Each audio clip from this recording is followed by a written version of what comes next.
Faraplıların orada aynnaki pitire we malimlek zekatlarının Gurbanuly Berdimuhammedow adyndaky hayır sahawat gaznasyna geçirilmegi talep edilýär we raýatlara aýdylmagyna görä zekat we pitire sadakalary dolların gara bazar kursunda kesgitlenipdir. Bu habar Türkmenistanyny Berdimuhammedowlaryň ýaz sadakalar üçin büdjet işgärlerinden pul ýygynalmagynyň ýa-ýanyna gawat geldi. Farapda bir mescid imamynyň agdaçar sadakalaryny düşündirmegine görä raýatlaryň pitire zekat bermegi, hayır sahawat işleri bilen meşgullanmagy İslam dininiň gowy amarlary bolup durýar. Onun sözlerine göre orada ayını adam başına 2 kilogram buğday meçörünü pitire verilmeli olsa buğdayın kilogramının devlet bahası 1 manat olup bazardaki bahası 10 manat olsa her bir adam 20 manat meçörünü pitire vermeli oluyor.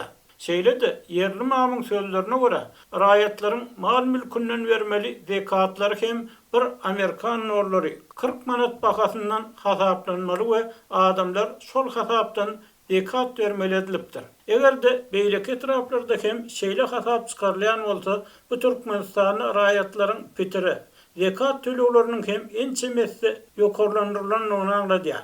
Ýöne adatlyk kädir munyň yerli mamyň inisiatiwasyny ýa-da ýokardan berilen görkezmediğini anyklap bilmedi. Maglumat üçin aýdylsa, öňkü ýyllarda adatlyk yerli mamlaryň käbiriniň öz inisiatiwalary esasynda suratly madar daşlaryny ýykmak talabyny edenligini habar beripdi. Eger bir ýyl ýa çekilsek, Türkmenistanyň müftüsi 2018-nji ýylda adamlaryň vermeli orada pitireleriniň meçörüni 2017-nji ýylda garanyny 2 hisse köpeldip 5 manata galdyrdy we bu odal 2 manat tölen adamlarda bir topar nägilelik töretdi. Maskal eklemek bar hakynlaşýar. Durmuş agyr, ykdysady kynçylyklar ilaty aldyradýar. Müftü olsa pitrenin meçörünü arttırýar diýip, şonu yerli çeşme adamlaryň nägileligini adatlyga ýetirdi. Şondan bir ýyl soňra döwlet müftüsiniň adatlyga gowşan fetwasyny zekat sadakasynyň meçhur hem kesgitlenip Türkmenistanyny 2019-njy ýyl üçin nisap miqdary milli manatda 34 000 manat meçhuruna kesgitlendi. Bir şol wagt Türkmenistanyň Merkez bankynyň kesgitlen resmi valyuta narhyny $10,000 töwere bolýardy. Egerde ýurtda anyk meçhurde çap edilmeýän işsizligi, ýylda 10 göterim köpeldilýän aýlyklaryň garşysyndaky harit, durmuş gymmatlamalary ýa-da dollaryň häzirki gara bazar narhy nazara alınsa, pitire, zekat sadakalarynyň dollaryň gara bazar narhyndan hasaplanmagy odalam kıyın şertlerde ýaşaýan ilata goşmaça ýük bolýar diýip yerli kynçylar aýdýar. Büyük täzelik, ýagny pitire, zekat sadakalarynyň Gurbanuly Berdimuhammedow adyndaky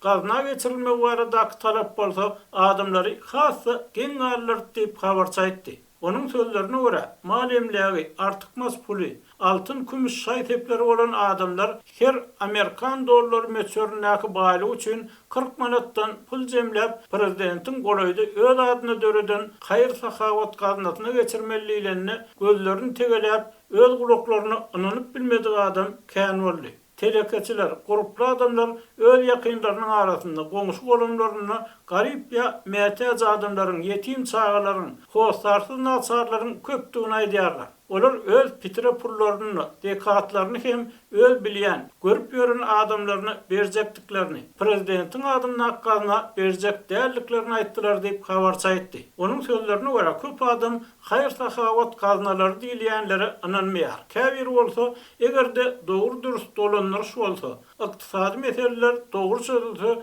Türkmenistanyň aýlygy diňe ýurtdaky däl, başga ýurtlardaky ýetimler hem eklemege ýeterdi diýär. Maglumat üçin aýdylsa, Gurbanuly Berdimuhammedow adyndaky hayır sahawat gaznasy mart aýyna döredildi we soňra prezidentin bir aýlygynyň ýartyny howanlarlygy mätäz çagalara himayet bermek üçin öz gözegçiligine hasaba geçirenligi habar berildi.